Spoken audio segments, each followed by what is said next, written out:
un segundito. Ahí lo puse para grabar. Bueno, shalom para todos, buenas tardes. Y hoy tenemos un tema precioso.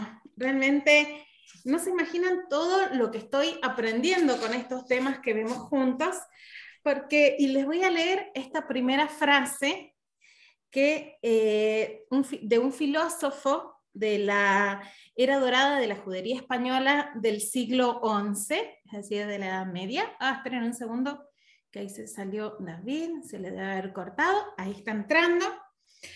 Y dice Rabbeinu Behaye, dice así, en su libro Los deberes del corazón: las secciones más difíciles de la Torá son aquellas que nos son más familiares, dado que creemos que ya las sabemos gracias a las historias de la infancia, no nos ocupamos de ellas con la profundidad que requieren eventos tan importantes y complejos. Realmente estas historias son fascinantes. Y ahí les voy a compartir un segundito la pantalla. A ver. Ahí va. A ver acá. A ver, un segundo. Hoy lo que les voy a compartir en la pantalla no son muchas diapositivas porque tenemos varias cosas para ir hablando. A ver ahí si se agranda. Bueno, ahí vemos por lo menos esta diapositiva, que este es el nombre que le puse a la charla de hoy. Y ahí hay varios temas: el jardín del Edén, Adán Bejavá, el fruto prohibido, el árbol del conocimiento, el árbol de la vida. Así que quiero preguntarles a ustedes, antes de que comencemos a ver esto un poquitito más en profundidad, quiero preguntarles a ustedes, cuando hablamos de estos temas, ¿qué es lo que se les viene a la mente? Cuando hablamos del fruto prohibido, ¿qué es lo que conocen? ¿Quién me quiere contar? ¿Cuál es el fruto? ¿Qué es lo que todos creemos? ¿Cuál es el fruto prohibido? El árbol del conocimiento. ¿Y cuál es ese fruto? El fruto es el conocimiento. Porque se ha popularizado la manzana, pero es un mito. Bueno, justo vamos a empezar hoy viendo qué son los mitos. ¿Qué más? ¿Quién estaba hablando? Valeria. Sí, no Valeria. puedo usar la cámara ahora. Pero sí, yo nací creyendo en el mito de, no precisamente la manzana, pero en la visión clásica o el nivel, ni siquiera es chat, porque es un mito justamente. Así que era cristiana, creía que era un fruto común y corriente y era un jardín común y corriente, nada más que especial, sagrado al principio y todo eso. Así que poco, nada, todo lo contrario, negativo. Bueno, pero es que en realidad todos vivimos insertos en una cultura. Nosotros no vivimos de una manera religiosa donde estemos hablando de estos temas constantemente. Y es como les acabo de leer esa frase. No nos ocupamos de esos mitos porque pensamos que ya los conocemos. ¿Saben cuánto abarca toda la creación de Dios? La creación del jardín del Edén, Adán y Eva, Adán y Javá, el paraíso, cuando salen del paraíso, que tienen a sus primeros hijos. Todas estas historias abarcan 2 páginas de la Torá. ¿Sí? 2 páginas. O sea, re poquito. Tenemos desde el capítulo 1 hasta, y va a terminar todo lo que es esto en el capítulo 5. Son 5 capítulos del primer libro, nada más, que va a hablar de esta parte de la creación. Así que está como muy conciso, muy juntito, y hay varios puntos que quiero que trabajemos en particular, ¿sí? Y por eso es que les preguntaba, más que nada para que cada uno empiece a mirar para adentro. Todos pensamos que es la manzana. De hecho, si vemos la manzana mordida, por ejemplo, de este símbolo tan conocido de Apple, ¿sí? Que tiene la manzana prohibida, todo lo asociamos, porque ya lo tenemos culturalmente, al deseo prohibido. La manzana con una mordedura es el deseo prohibido, es un símbolo del deseo prohibido, que es un símbolo que ha creado nuestra sociedad. ¿A raíz de qué? De estos mitos. Entonces vamos a ver de dónde salieron, qué es lo que sucedió con ellos durante los distintos años, por qué toda la sociedad occidental, o gran parte de la sociedad occidental, muchas veces incluyéndonos, esta idea de que es una manzana, ¿sí? ¿Qué es lo que fue sucediendo? Entonces vamos a ver un poquito de historia y vamos a leer una traducción un poquito más literal de la Torá, una traducción que va cuidando un poquito más el significado de cada una de las palabras y no solamente la historia, porque cuando uno traduce, el traductor le pone su interpretación. Entonces acá es donde empezamos a ver algunas diferencias. Cuando no nos quede claro un concepto, lo que tenemos que hacer es ir y buscar esa palabra en hebreo. Y en hebreo le vamos a encontrar la raíz a esa palabra, y ahí nos pueden explicar con mucha más fuerza, nos puede empezar a cerrar mucho más un relato cuando entendemos alguna de estas palabras. Y ahí vamos a ir viendo cuáles son estas palabras que vamos a tratar de entender hoy. Bien, entonces, lo primero que vamos a ver hoy es qué son los mitos. Y justamente les preparé esto porque nosotros hablamos de mitos, pero no sabemos qué son los mitos o cómo definimos un mito. Entonces, acá quiero que veamos esta definición, que la saqué de internet, que dice que la palabra mito son narraciones que expresan las ideas ancestrales de un pueblo acerca del mundo en el cual vive. Yo les pregunto a ustedes, ¿cuál es la narración? Narración. Un relato, un cuento, una historia más popular en el mundo en el cual nosotros vivimos hoy en día, cultura occidental, Argentina, siglo XXI. ¿Cuál es el mito más popular que tenemos sobre la creación del mundo en el cual vivimos? Donde yo le voy a preguntar a 10 personas y quizás 8, 7, no sé, 6, 9, 10 me contesten ese mito. ¿Qué significa un mito? Una historia, algo que nuestra cultura va armando. Y creemos que es así. ¿Cuál es el más popular de todos? ¿Alguien que se anima a decir alguno? No hace falta tener la respuesta correcta, la idea es un poquito de charlar entre todos. Si yo les pregunto a ustedes, ¿han ido alguna vez a un museo arqueológico? Hay uno muy interesante acá en Paula. ¿Sí? Paula, ¿mito en relación con qué? ¿Con la creación del mundo? Y que el mundo fue creado en 6 días y que el séptimo Dios descansó. Yo creo que tanto judíos como cristianos aceptan ese concepto. Pero por un lado, aceptamos ese concepto, pero por otro lado, muchos de nosotros vamos a museos y vemos que dice, estos huesos que están acá tienen 3.000 millones de años. Este, no sé, meteorito que cayó acá tiene 8.000 millones de años. No nos sale la misma cuenta, no nos sale todo igual. Nosotros tenemos un mito, como cultura occidental, muy fuerte, que es el mito de la ciencia.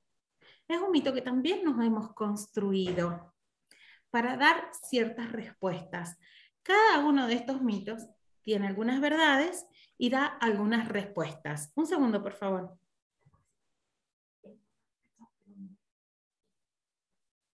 $15 minutos y volvés. Bien, cuestiones domésticas de estar en el hogar. Entonces, nosotros tenemos, ¿por qué digo mitos? Cuando comenzó la vida, cuando comenzó toda la creación, no había nadie. Son relatos, son cuentos en los cuales nosotros buscamos herramientas para justificarlos. Nosotros tenemos la ciencia como una herramienta que justifica ciertos mitos que tenemos como cultura. También la tenían en el medioevo. también la tenían en otras culturas donde pensaban que la Tierra era plana. Después pensaron que la Tierra era redonda. No sé, dentro de unos años que vamos a pensar que, no sé, una pelota de básquet, una pelota de rugby. ¿Sí? Estas maneras de explicarnos el mundo se van modificando y cada una tiene un aprendizaje adentro. Entonces lo que nosotros tenemos que resaltar es estas teorías, ¿para qué son creadas? ¿Sí? ¿Qué es lo que nos vienen a enseñar? La teoría que va a tener el judaísmo, y que de acá nace también el cristianismo y después la cultura musulmana, nos viene a explicar qué función tenemos en este mundo. Entonces tenemos que tratar de entender cada una de estas cosas de acuerdo a esto. Y como hablamos la otra semana, acá hay un montón de cosas encriptadas, ¿sí? En el mundo en el que nosotros vivimos, por ejemplo, si vamos a estudiar matemática, empezamos estudiando los números, después estudiamos las sumas, después estudiamos las tablas y después vamos a llegar a ecuaciones. De la misma manera, acá tenemos un texto donde va a tener un montón de niveles, ¿sí? Entonces vamos a tratar de entender la literalidad para después tratar de ir entendiendo un poquito más esos niveles y poder entender qué es lo que nos viene a explicar cada uno de estos niveles. Y esto de la palabra mitos lo he puesto un poco a propósito, porque en la cultura que nosotros vivimos, muchas veces la parte racional ha tenido una superioridad y la parte espiritual ha sido dejada de lado. Esto ha sido también una época en donde todo lo racional, todo lo que yo puedo tocar, existir, y si yo no lo puedo tocar, no existe. ¿Sí? Es como si yo a los planetas, no sé, no los veo, no existen. Pero si yo me pongo una lente especial para ver, voy a ver que existen otras cosas que antes no veía. Y así le sucede a la humanidad también. La humanidad ha ido entendiendo que hay otros planetas, que la Tierra no era el centro del universo, que de repente era un sol el centro del universo. Entonces todas estas teorías y todas estas cosas tienen que ver cómo las personas y las culturas ven el mundo. Entonces un poco a propósito puse esto de los mitos, para entender que cuando hablamos de mitos fundantes, hablamos de una cultura ancestral muy profunda, ¿sí? Y que no tenemos que pensar que porque sea encriptado y no esté escrito en una ecuación, sea menos profunda que una teoría que nos va a dar la ciencia. Y pensemos que esto tiene además un montón de miles de años, y creo que tenemos muchísimo que aprender de esta otra mirada, porque nos hemos alejado mucho de nuestra propia esencia. Y esto, hacia ese lado, quiero que apuntemos con esta charla de hoy. Y voy Paula. ¿Sí? No, quería agregar algo, perdón que no me puedo prender la cámara ahora. No, quería agregar que es más característico, digamos, qué pueblo tiene tantos mitos como el nuestro, ¿no? Digamos, de esto que dice son naciones que expresan las ideas ancestrales, me quedé con eso, esa parte de ideas ancestrales, que por ahí uno se plantea que tal vez el mito, digamos, más conocido, mito entre comillas, ¿no? Sería el tema del éxodo de Egipto, ¿no? No me quiero ir de tema, pero el tema del éxodo de Egipto, si de verdad fue así, si fue literal, si escapamos realmente de los egipcios, si no. Y creo que nos tenemos que quedar con las ideas ancestrales, esa parte de ideas, nuestra ideología, y poder verlo con ojos de la actualidad, ¿no? De no preguntarnos si fue literal o no, y quedarnos con la enseñanza y con claramente con nuestras ideas, ¿no? Perfecto. ¿Puedo agregar algo? Acotación. Sí, Alegría. Por ahí el tema de los mitos pasa por un lado y por ahí es una cuestión de fe. ¿Vos creés o no creés lo que te dice la Biblia, la Torá, los mitos y todo lo demás, ¿no? Lo cubre la fe. ¿Creés o no creés? Sí, lo mismo pasa con la ciencia. ¿Crees o no crees?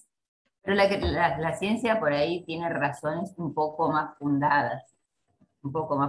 La fe es una cuestión absolutamente espiritual. La ciencia tiene cuestiones más fundadas. Eso es lo que estoy diciendo yo.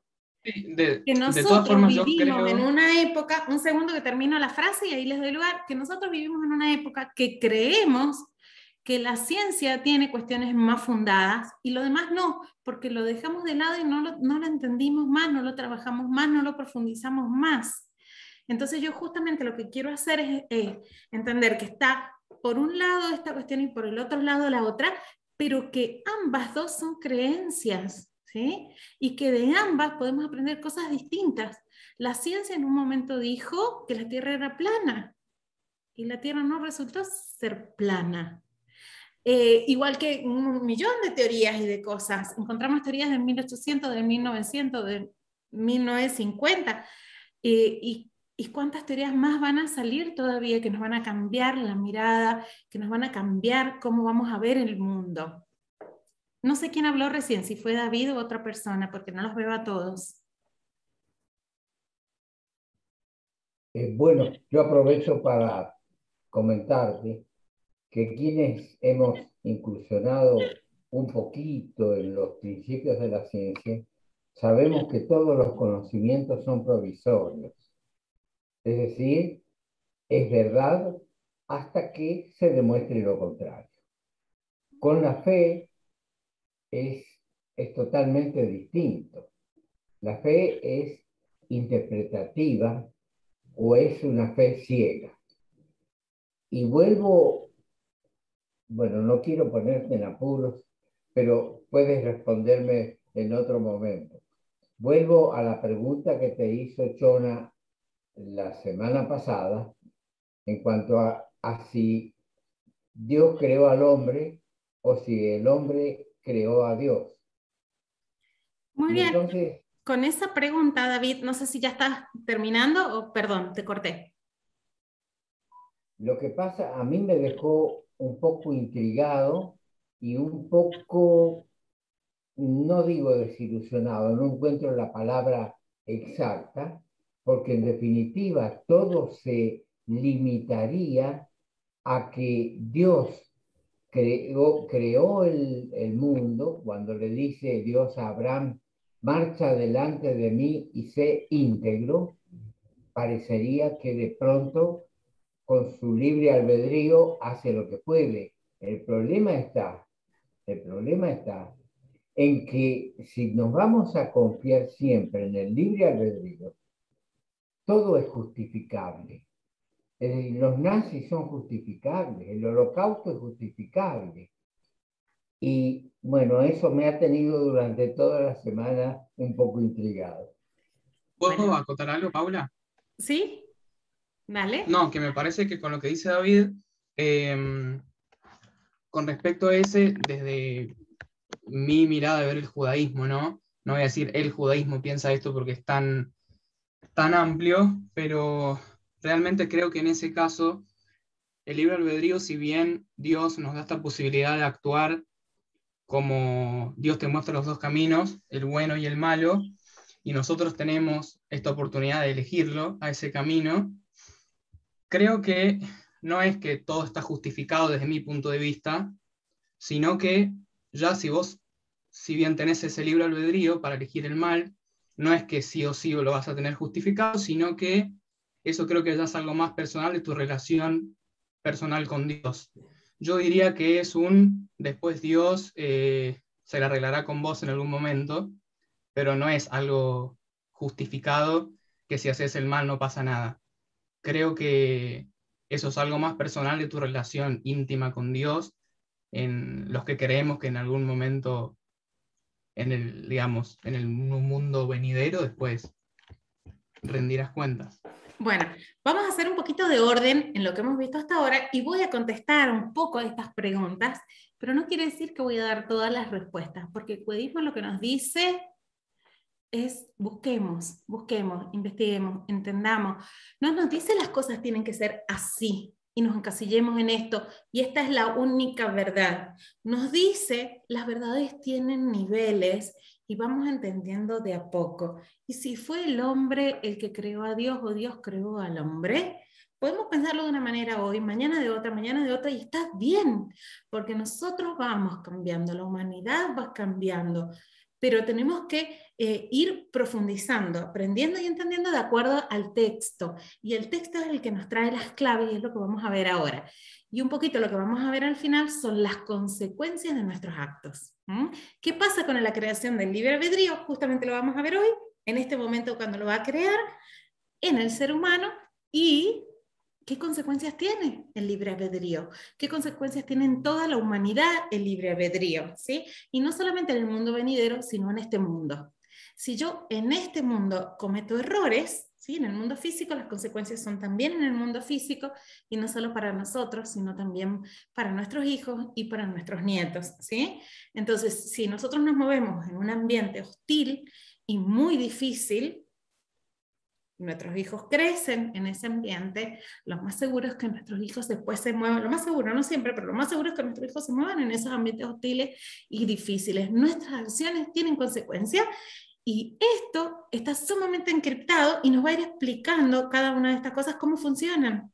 Acá hay claves de cómo funciona el mundo. Entonces yo les voy a ir leyendo algunos párrafos porque son muy cortitos, y vamos a analizar a lo mejor 3, 4, 5 cosas hoy de cómo funciona el mundo.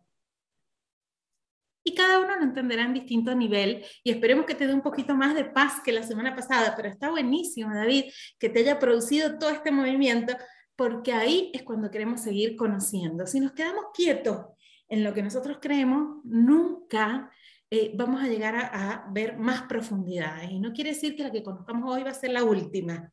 La que conozcamos mañana va a ser la siguiente, y pasado va a ser la siguiente. Bien, voy a leerles de una manera literal el capítulo 2, y vamos a ir desde el versículo 8, ¿sí?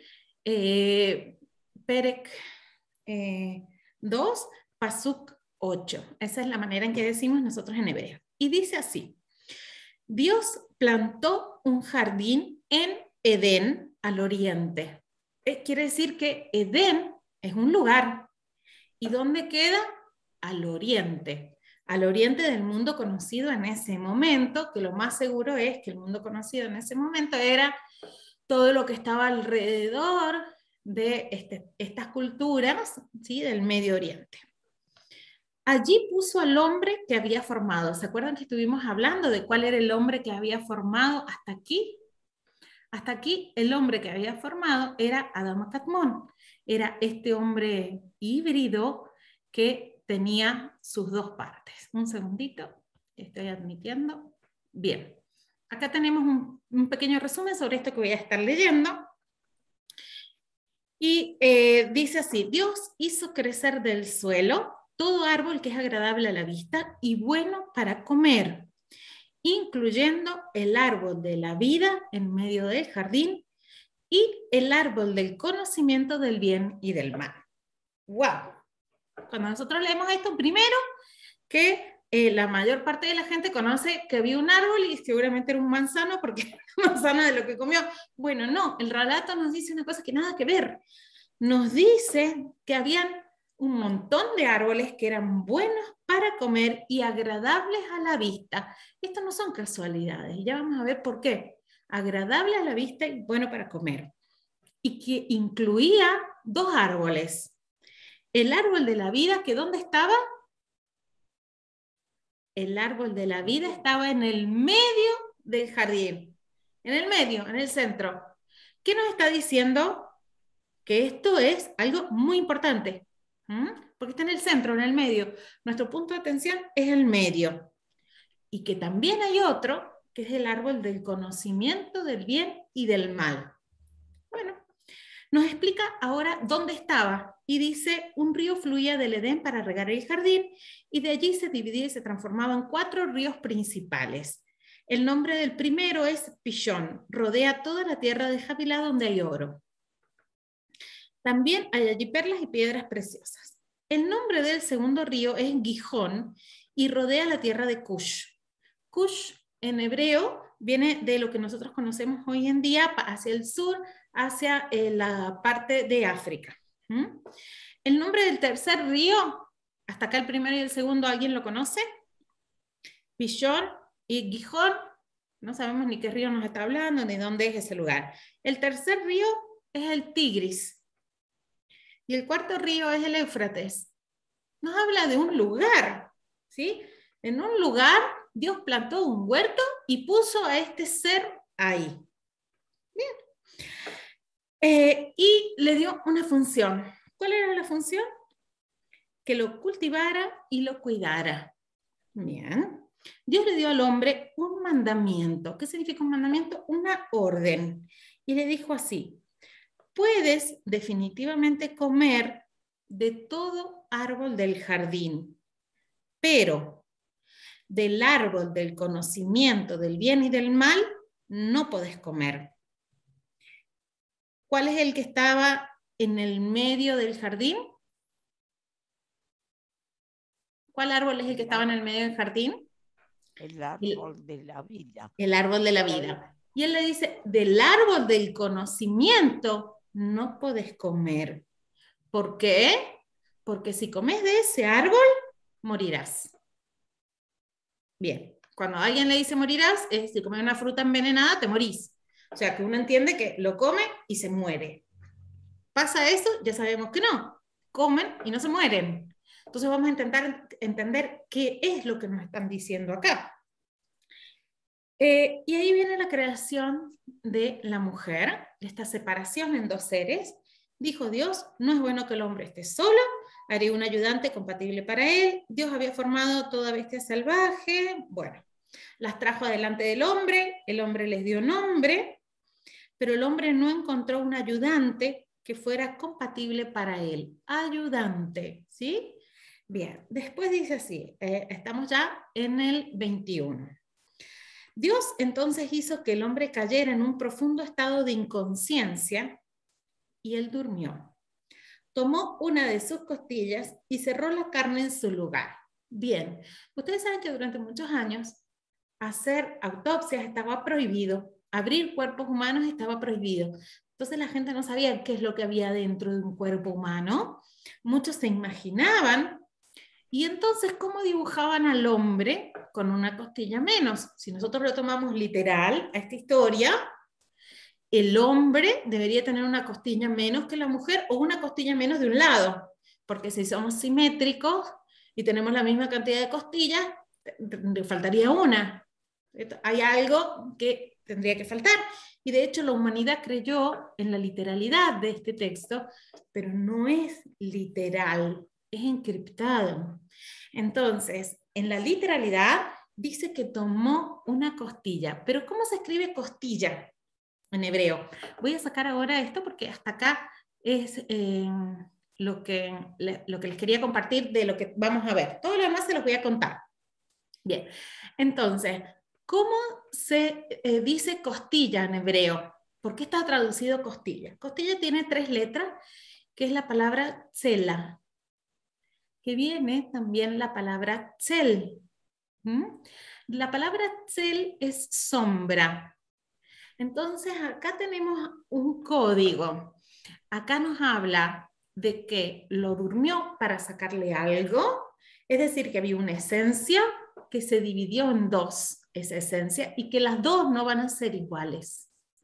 Porque no nos dice que lo dividió en 2 partes iguales, sino que le sacó una parte. Entonces, al tener una parte, está dividido en 2 y las 2 partes no son iguales, pero son complementarias. ¿Qué significa que sean complementarias? Que pueden seguir dando vida, que pueden seguir construyendo vida. Entonces, acá tenemos la palabra tzela, que es, dijimos tzel, que es sombra, y la letra Ain, que es el número 70. Acá cuando empezamos a ver un poquito más en profundidad, el número 70, que viene del número 7, que es la perfección, que es la creación, entonces vemos que le sacó algo que está relacionado con el momento de la creación y como si fuera una sombra, pero no una sombra literal del hombre, sino que se le saca como una característica. Entonces sabemos que hay características femeninas y características masculinas. No hablamos de género, sino que hablamos de distintos tipos de características que tienen estos seres y que son complementarios.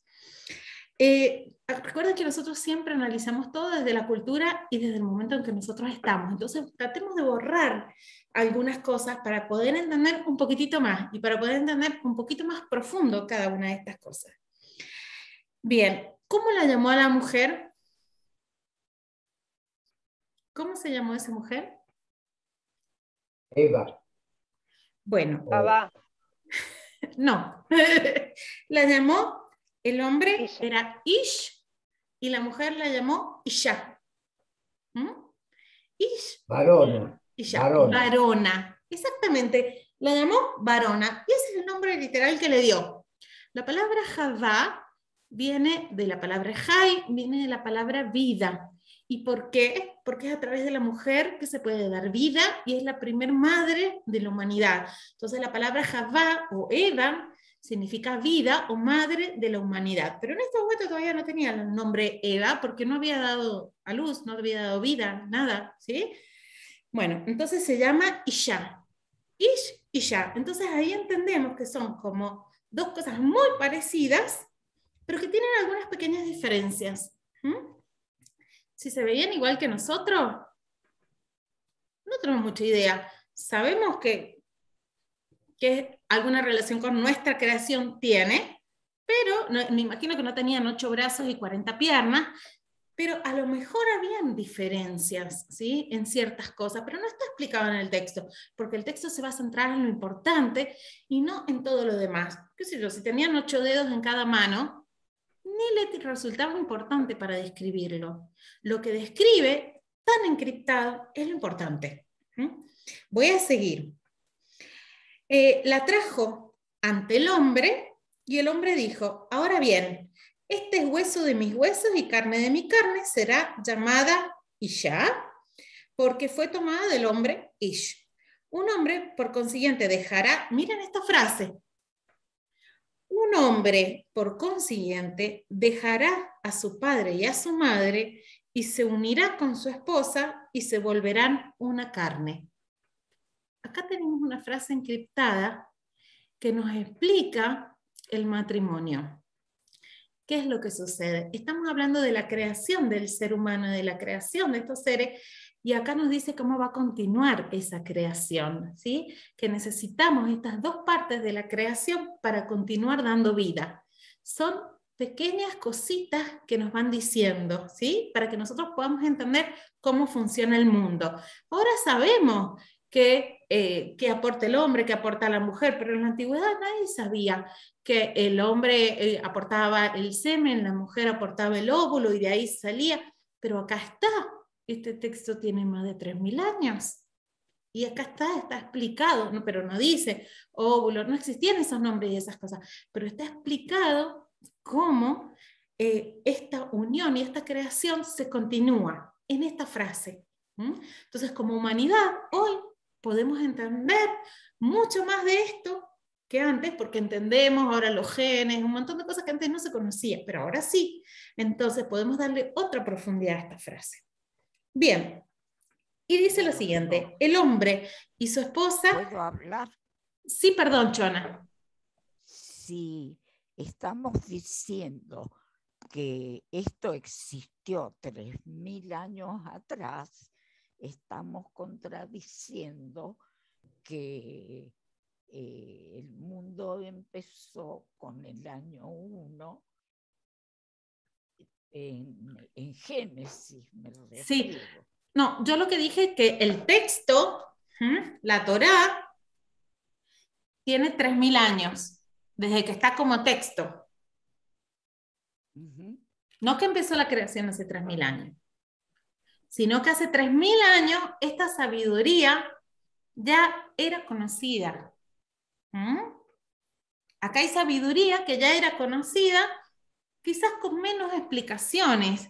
Quizás no se llamaban genes, quizás no se llamaba óvulo, esperma, pero acá está explicado que para continuar la vida hace falta femenino y masculino. Que no toda la gente lo entendiera, que no toda la gente lo conociera, es otra cosa. Yo lo que quiero decir es que esta sabiduría está acá escrita de hace más de 3000 años. Bien, continúo con el próximo tema. Dice, el hombre y su esposa estaban ambos desnudos, pero no se avergonzaban el uno del otro. Bien, entonces, si no se avergonzaban el uno del otro, nos lo escribe por algo, esto que están desnudos. ¿Qué es lo que nos está tratando de decir que están desnudos? Nosotros podemos mirar a toda la demás creación, nosotros tenemos perritos, gatitos, están desnudos, les parece perfecto. Entonces, había algo por lo cual ellos no eran conscientes de esa desnudez y les parecía que estaba todo bien. ¿Bien? Entonces, vamos a tratar de entender un poquito después, con los hechos que vienen después, esta desnudez y qué significaba. Y ahí empieza el capítulo 3.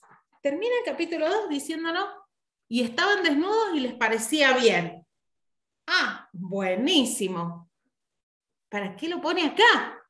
Porque nos está diciendo algo distinto. Nos está diciendo, tienen una cualidad, quizás los niños tienen esa cualidad de inocencia. A los niños, ¿qué les importa andar desnudos, no es cierto? Llega una edad que les empieza a importar estar desnudos. Antes no. Entonces nos está diciendo que en este momento, de esa parte de la creación, tienen como una inocencia que les parece perfecto, que ellos no pueden ver otra cosa.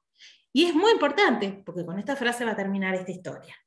Y ahora viene el tercer capítulo y empieza algo distinto. Y nos dice la serpiente. Todos conocemos la historia de la serpiente, y si yo les pregunto a ustedes, ¿quién era, qué era la serpiente? ¡Wow! ¿Cualidades de una serpiente? ¿Un animal? ¿Habla una serpiente? No. ¿Ustedes han hablado alguna vez con una serpiente? Espero que todos digan que no, porque si no estamos en problemas. ¿Caminan las serpientes? No. ¿Tienen opiniones? ¿Libre albedrío? No. Bien. Pero el nombre que va a tener es Nahash. Y acá nos tenemos que ir al hebreo. Y hay una palabra que podemos sacar de este mismo, con estas mismas 3 letras, hacemos un verbo, que es lenajesh. Sabemos que está relacionado porque tiene la misma raíz. ¿Y qué significa lenajesh? Adivinar. ¿Qué? Adivinar. Adivinar. Pero está lejos de la palabra profecía. No una profecía, sino más bien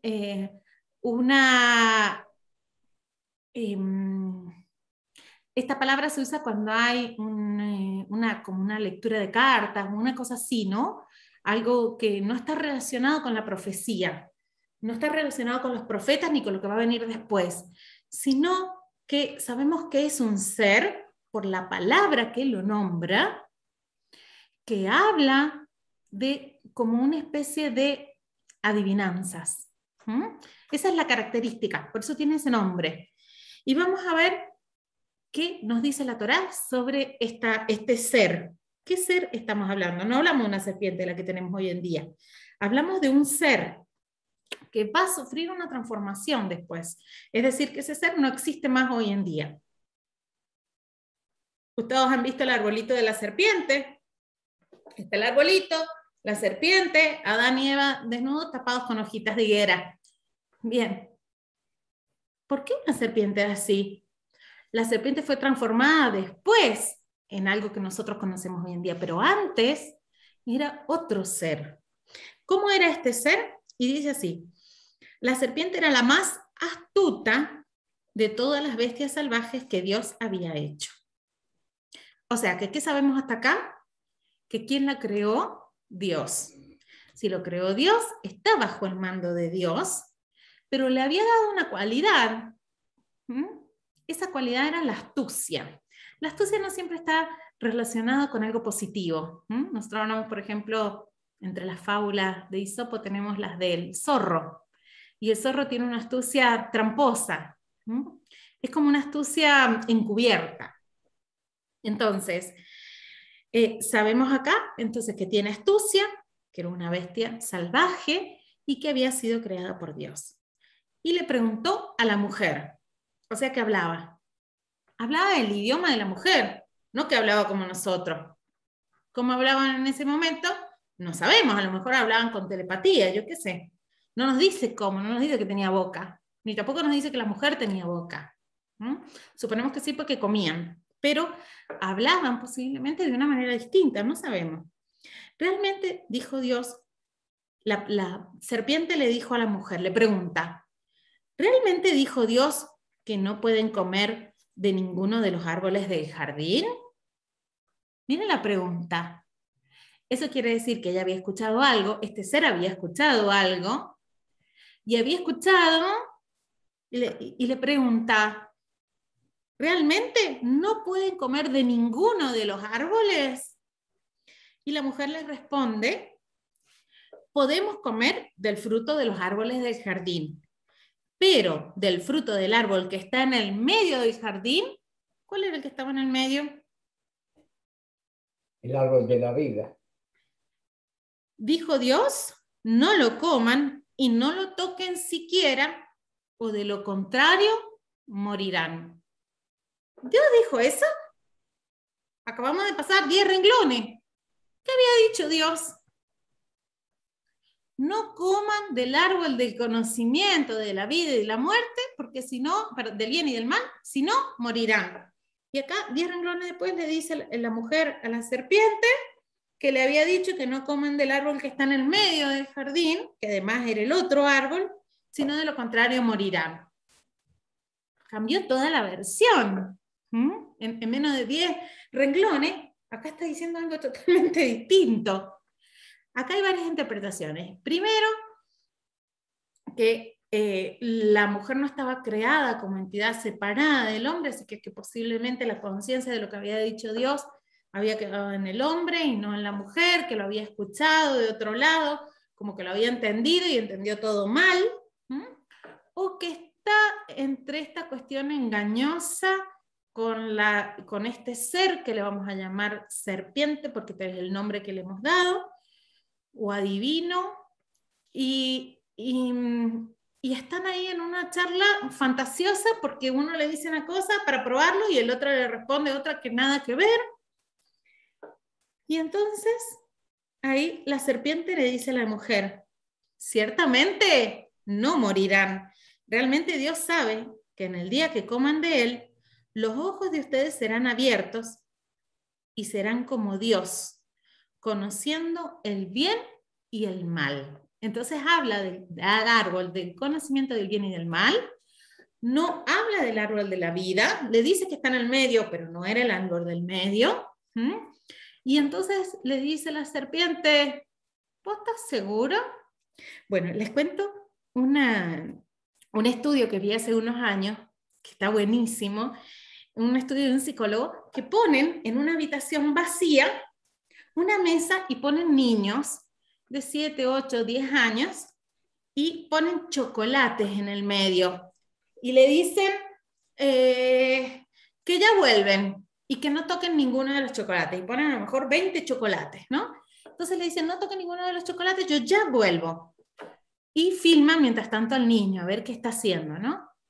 Y al principio los niños miran un poco para el costado, y algunos no pasan ni medio minuto, otros 1 minuto, otros 3 minutos, y agarran un chocolate y se comen uno, y van mirando para todos lados a ver si alguien los ve.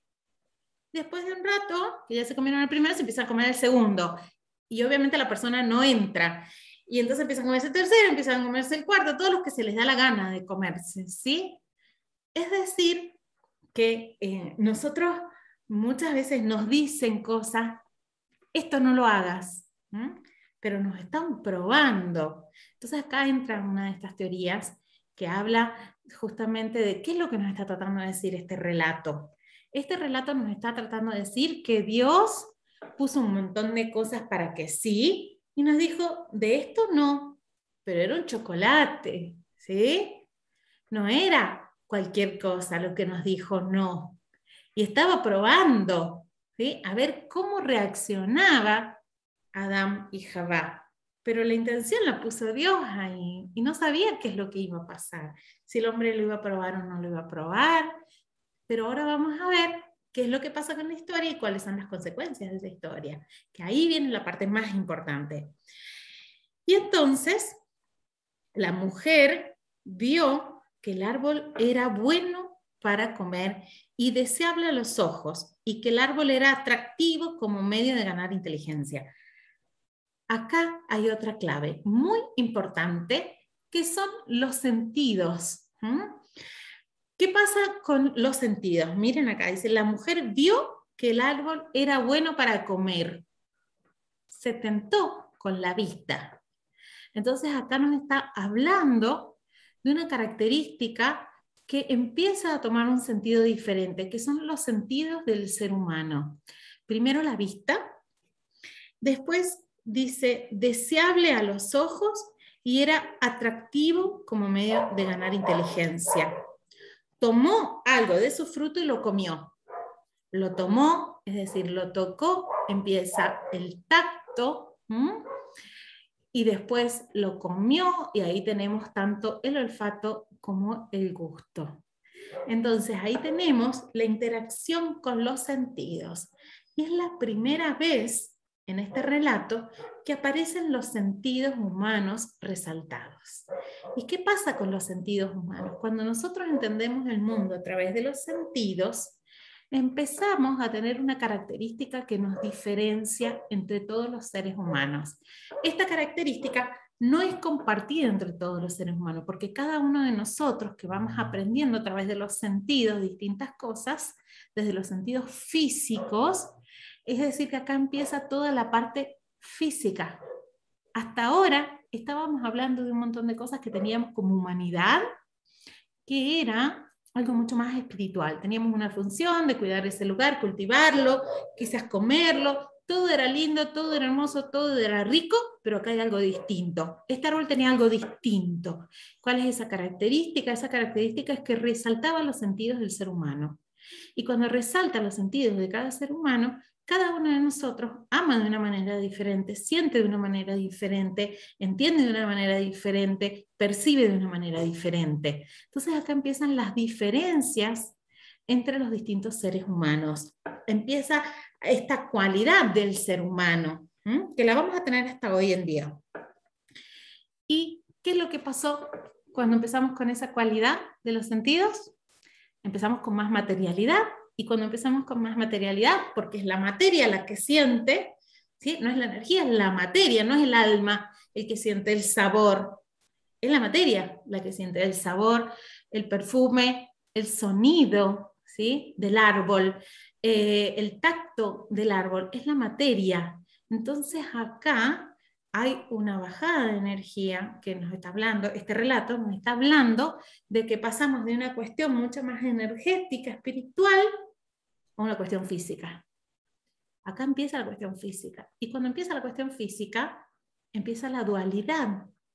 Y al tener dualidad, tenemos positivo y negativo. En la dualidad tenemos energía positiva, energía negativa.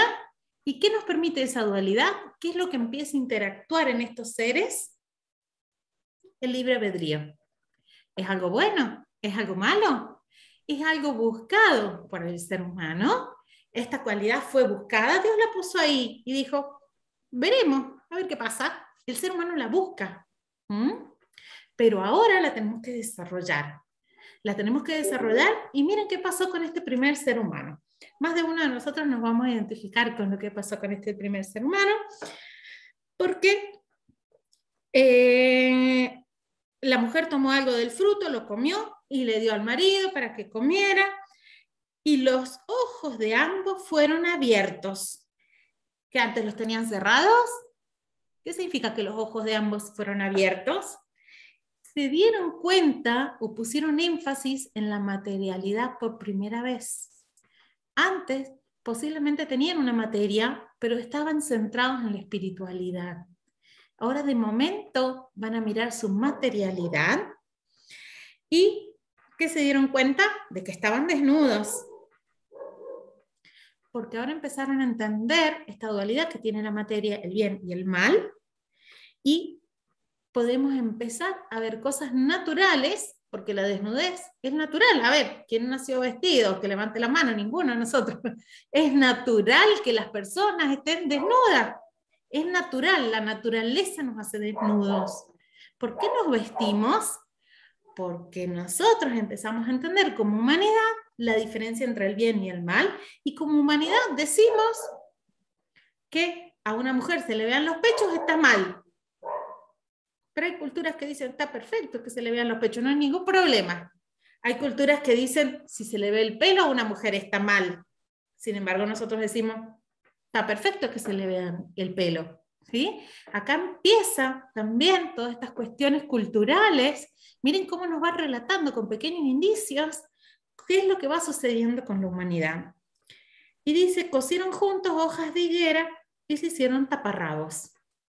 Eso quiere decir que empezaron a funcionar dentro de esta dualidad, y hay sabios que dicen que cosieron hojas de higuera porque el árbol del que habían comido era una higuera.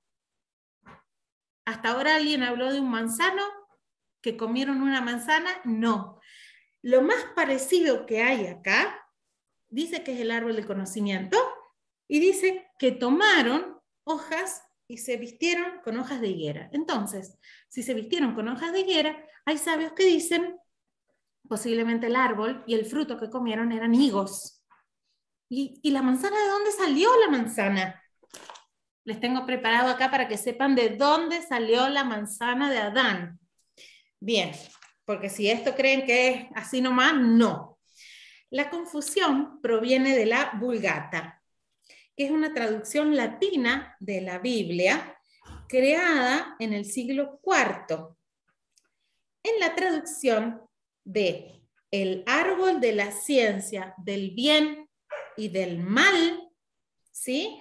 Se tradujo, la palabra mal, se tradujo al latín como malum, malum. ¿Qué significa tanto malo o mal? Pero también significa manzana en latín. Malum también aparece en la Vulgata de traducción del Cantar de los Cantares, sub arbore malo, literalmente bajo la malum árbol. Y esa palabra en el latín está relacionada con manzana. Y de ahí viene la historia de la manzana. Habría que avisarle a Apple que lo más seguro es que era un higo. Ahora, si todos nosotros vemos un higo mordido, les aseguro que no lo relacionamos con el deseo, ¿no? Vemos una manzana y está, deseo prohibido, una manzana con un mordisco. Alguien se equivocó en la traducción, por eso es tan importante leer y saber realmente qué es lo que nos está diciendo el texto. A mí me parece fabuloso todo esto. La verdad que cada vez que uno va descubriendo una cosita más, se queda totalmente admirado. Voy a tratar de hacer un poquito más. Yo sé que estamos muy justito con el tiempo, pero me interesa poder cerrar un poquito esto. Porque dice algo así, a ver, voy a tratar de adelantarme.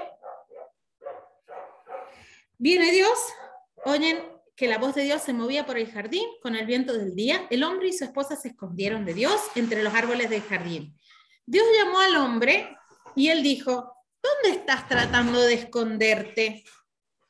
Oí tu voz en el jardín, respondió el hombre, y tuve miedo porque estaba desnudo, por lo que me escondí. Primero, Dios, ¿para qué le preguntas por qué te escondiste? Que Dios no está en todos lados, Dios no sabe dónde está Adán, Dios no está en Adán. Que le pregunta por qué te escondiste, lo está probando, como a los niños chiquitos. ¿Te comiste el chocolate? No, y tiene toda la cara llena de chocolate. Adán, vamos a ver si se hace responsable de lo que acaban de hacer. Dios los va a buscar para ver si se hacen responsables, y miren lo que hacen. Dios le preguntó, ¿quién te dijo que estabas desnudo? ¿Acaso comiste del árbol que te ordené no comer?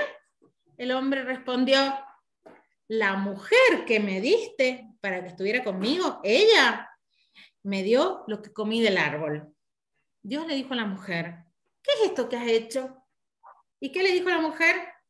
La serpiente me sedujo y lo comí, pero no es mi responsabilidad. ¿Alguna vez ustedes se han visto en ese lugar? Yo lo hice. Le toqué bocina al auto ese que iba rápido y insulté, pero no es yo no soy responsable. Es ese auto que va manejando mal, que va rápido, que me provocó. Yo no, ¿sí? Y entonces Dios le dijo a la serpiente, porque hiciste esto a este ser, maldita eres tú más que todo el ganado y todas las bestias salvajes, sobre tu vientre te arrastrarás y polvo comerás durante todos los días de tu vida. Pondré odio entre ti y la mujer, entre tu descendencia y la descendencia de ella. Él te golpeará en la cabeza y tú le golpearás en el talón. Es decir, que la consecuencia de este ser que tenía habla, primero es que no va a poder hablar más, segundo es que no va a poder caminar más, va a acostarse, va a arrastrarse, comer del polvo, que significa lo más bajo de todos los seres. Entonces transforma a este ser de un ser que tenía ciertas cualidades humanas a lo más bajo que existe. Hay quienes se preguntan qué es la serpiente y hablan sobre el Yetzer Hará, que es la tendencia hacia el mal. Entonces hay ciertos sabios que relacionan esto con la tendencia hacia el mal. Bien. Después, ¿cuáles son las consecuencias que tiene para la mujer y para el hombre? A la mujer le dice que acrecentaré enormemente tu angustia y tu preñez, será con angustia que darás luz a tus hijos, y al hombre le dice, escuchaste a tu esposa y comiste del árbol respecto del cual te di específicamente órdenes diciendo no comas de él, el suelo estará por consiguiente maldito debido a ti, obtendrás comida de él con angustia todos los días de tu vida. Y acá hay sabios que lo explican, voy a tratar de contarlo un poquito más rápido, que al principio, como no existía dualidad, si se sembraba una semilla de peras, se cosechaba un árbol de pera, nada más. En cambio, desde este momento, yo planto árboles de pera, pero todo alrededor me pueden salir yuyos. Entonces, esto lo que nos está hablando es una metáfora también, porque nos está diciendo que el hombre va a cosechar con dificultad, que lo que siembre, ¿se acuerdan que hablamos la semana pasada de cosechar y sembrar? No solamente a nivel físico, materia, sino también a nivel espiritual, que ambos funcionan de la misma manera, que lo que sembremos muchas veces también va a salir un montón de maleza, el cual con esfuerzo, ¿qué significa esto? Que el bien y el mal existen, pero que muchas veces no podemos entender con facilidad cuál es el bien y cuál es el mal. En la primera parte de la creación en el jardín del Edén, el ser humano no tenía la libertad de elegir entre el bien y el mal, y todo lo que estaba ahí era bien, y el ser humano elige tener esta libertad, pero con la libertad viene la responsabilidad. Esta es la palabra más importante, responsabilidad, no libertad. Responsabilidad. ¿Qué hacemos con esa libertad? Y como dijo Martín, tiene consecuencias, tanto en el mundo venidero como en este mundo. Es decir, que el que crea en el mundo venidero, fantástico, y el que no, sepa que también tiene consecuencias en este mundo, ya sea que la justicia de los hombres, ¿sí? Funcione o no funcione. Hay sociedades en que la justicia no funciona, conozco alguna que otra, sin nombrar específicamente, y igual funciona la justicia divina, pero funciona de maneras quizás un poco diferentes de lo que nosotros estamos acostumbrados, ¿sí? No funciona ojo por ojo y diente por diente, pero sí funciona de alguna manera quizás un poquito diferente, que también los códigos están en la Torá. Y para tratar de ir cerrando, justamente con esta pregunta que hizo David al principio, nos habla de responsabilidad. Entonces, cuando hablamos de libre albedrío, lo más importante es entender cuáles son las consecuencias de nuestros actos. Entonces, esta página nos viene a decir, ustedes se ganaron el libre albedrío. Por haberse ganado el libre albedrío, viven en un mundo que está disociado muchas veces, y a veces va a ser fácil darse cuenta, y la mayoría de las veces no es fácil darse cuenta entre el bien y el mal, y es más, hay muchas opciones que nosotros tomamos que creemos que son el bien y tienen consecuencias negativas también, y vamos probando, pero lo que nos dice es que esto es un esfuerzo, pero no es un esfuerzo en vano, ¿sí? Es un esfuerzo ¿para qué? Para poder mejorarnos, para mejorarnos como humanidad, y de cierta manera, volver a unir el cielo con la tierra. Y cuando como humanidad logremos unir el cielo con la tierra, ¿qué va a pasar? El león y la oveja van a poder estar sentados uno al lado del otro, porque como humanidad vamos a entender perfectamente cuál es el bien y cuál es el mal. No vamos a tener esta dualidad, y ahí es cuando posiblemente no necesitemos exactamente el mismo tipo de cuerpo físico y ni la misma manera de ser, y por eso los cuerpos van evolucionando, van cambiando, se van modificando. Lo importante de todo esto es quedarnos con un montón de preguntas, así que está buenísimo, sigan investigando, sigan preguntando. Si quieren les doy lugar a una pregunta más para no hacerlo mucho más largo, y seguimos la semana que viene con mitos fundantes del judaísmo, y vamos a ver de quiénes son los hijos que va a tener Adán y Eva. ¿Saben ustedes cuántos hijos tuvo Adán y Eva? ¿Y de quiénes son? ¿Quiénes los dio? ¿Por qué? Bueno, esa respuesta la vamos a tener la semana que viene, está fantástica también. Una pregunta si quieren de lo que va hasta acá. Si alguien tiene alguna pregunta más, si no, vamos cerrando por hoy.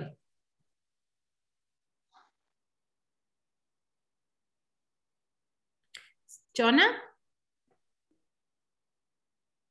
Todo no deja de ser un relato. Así lo veo.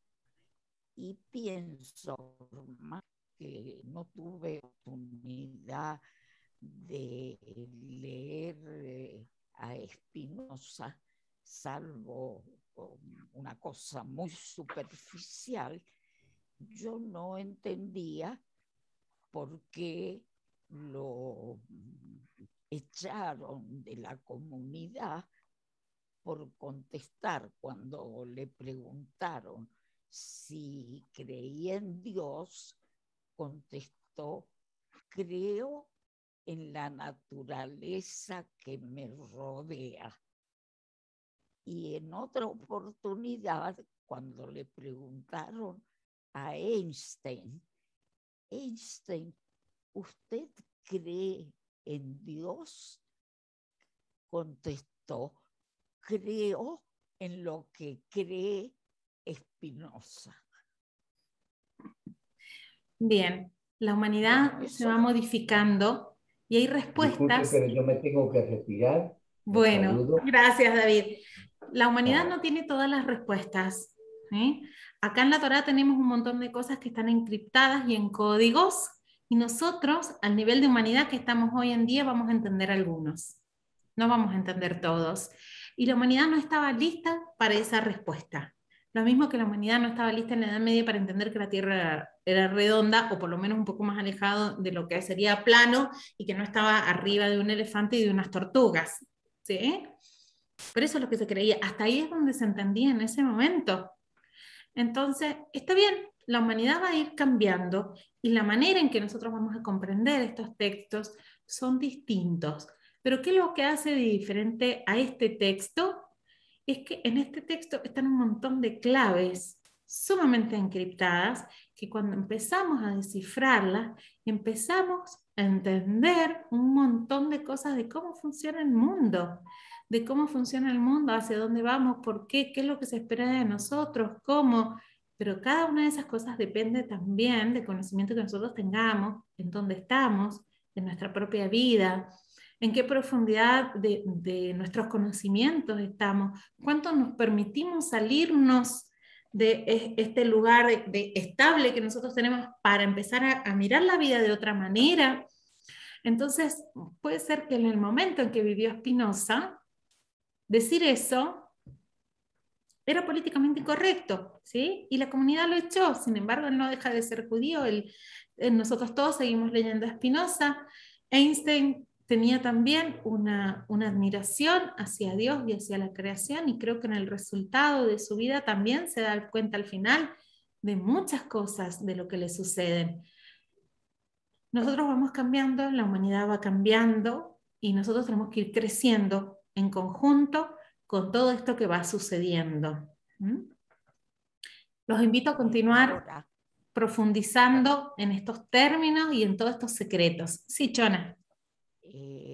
Simplemente quiero agregar, si me pregunto cómo a la ciencia y a la religión, si bien creo que tienen cosas en común, unas buenas, otras malas, creo en la ciencia porque está basada en la investigación. Y en cuanto a la religión, pienso que está basada en la fe, en aceptar por fe cosas de las cuales no sabemos o no estamos convencidos. Bueno, reconozco que puedo o no estar equivocada, pero es la forma como... Claro. Yo, Anita, comparto totalmente con vos. Es lo que dije al principio. Es una cuestión de fe. Pero por ahí también Claro. es como estamos acostumbrados en nuestra cultura occidental a ver la religión y la ciencia. Yo lo que los estoy invitando es a entender los límites de la religión y entender los límites de la ciencia y cómo cada uno responde a cuestiones distintas. Y no les digo que lo de la religión hay que creerlo solo por fe. Estamos leyendo acá relatos y cosas que son códigos. Yo no les digo que de verdad existió un solo ser humano. No es lo importante. Lo importante es el código que nos está diciendo acá, el mensaje que nos está diciendo. ¿Para qué? ¿Cómo? Nos está diciendo que primero estos seres eran más espirituales, después eran más físicos, que cuando fue el mundo físico, nos está diciendo un montón de cosas que influyen en nosotros, en el hoy y en el ahora. ¿Mm? Entonces, tratar de entender estos códigos desde donde nosotros estamos parados, de nuestra cultura. Nuestra cultura se basa en la ciencia. ¿Mm? Pero nosotros vamos a entender que a través de la religión, y por eso la religión, hay gente que dice la religión ha perdido vigencia. La religión no pierde vigencia porque se ocupa de algo totalmente distinto de la ciencia. ¿Mm? Y así como la religión nosotros podemos llegar a entender mal, nosotros los seres humanos somos los que desarrollamos la ciencia y también tenemos nuestros límites con la ciencia. Y la electricidad existía siempre, pero el ser humano no la entendió hasta que un día la descubrió, pero ya existía. No la creamos nosotros a la electricidad, pero ya estaba. ¿Por qué nadie la usaba? Porque ningún ser humano la pudo ver. Entonces, todo esto está encriptado también en este libro. Hay un montón de códigos, hay un montón de cosas, ¿sí? Y nosotros vamos entendiendo algunas de estas cosas. Entonces, de la ciencia aprendo esto, de la religión aprendo esto, y voy construyéndome a través de lo que voy aprendiendo acá y de lo que voy aprendiendo acá. Y entiendo que las verdades absolutas no existen, ni acá ni allá, ni en la ciencia ni en la religión. Y lo que nos dice el judaísmo, abran la mente. Abran la mente, vayan entendiendo, vayan estudiando. Y si hubo una época en que le dijeron a Spinoza, vos no sos judío, es porque era una época de peligro para el judaísmo. No estamos en la misma época. El judaísmo siempre, desde un comienzo, se cuestionó todo. Y eso es la esencia del judaísmo, cuestionarse, cuestionarse, cuestionarse, cuestionarse, no aceptar nada, ¿sí? Donde hay dos judíos hay tres ideas. ¿Por qué? Porque nos enseñan a cuestionar, a pensar, pero no solamente con la mente, con el corazón, con el cuerpo. Yo puedo pensar con la mente que 1 más 1 es 2, pero yo planto un tomate y recojo lechuga. Entonces me doy cuenta que algo hago mal, ¿sí? Entonces acá hay una unión entre cuerpo y alma y no tenemos que desarrollar solamente el cuerpo, solamente la mente. Tenemos que desarrollar la mente y tenemos que desarrollar el alma y tenemos que desarrollar el corazón y los sentimientos, porque estamos constituidos de distintas cosas. Entonces lo que tenemos que entender es que la matemática nos va a ayudar a hacer cuentas, pero la lengua nos va a ayudar a comunicarnos. Necesitamos las dos, ¿sí? No necesitamos una por separado de la otra, ni una es mejor que la otra, sino que con una cosa hago una y con una cosa hago otra. Y nuestra sociedad dividió. No, si sos religioso, cree todo como yo te lo digo y listo, y ya está. Y si no sos de la ciencia, y negá todo y ya está. Y nosotros lo que estamos diciendo en esta época en el judaísmo, decimos, todo lo que está para algo, aprende de acá, aprende de allá y empieza a probar. Empieza a probar y las consecuencias tienen que ver en la vida. Porque la vida, cuando uno entiende cómo funcionan las cosas, la vida tiene que ir mejorando. No siendo siempre color de rosa, sino mejorando. Y a veces mejorar significa romper los moldes y a veces mejorar significa sufrir. Porque cuando rompemos los moldes, cambiamos, sufrimos. No es ir por el camino más fácil, sino ir por el camino más interesante y que nuestra vida valga la pena haberla vivido. Shalom para todos. Que tengamos una hermosa semana. Chicos, igualmente, que estén bien. Nos encontramos. Gracias. Después, el viernes en el Kabbalat Shabbat y la semana que viene, como todos los miércoles, a las 20 horas. Adiós. Chau, chau. Muchas gracias.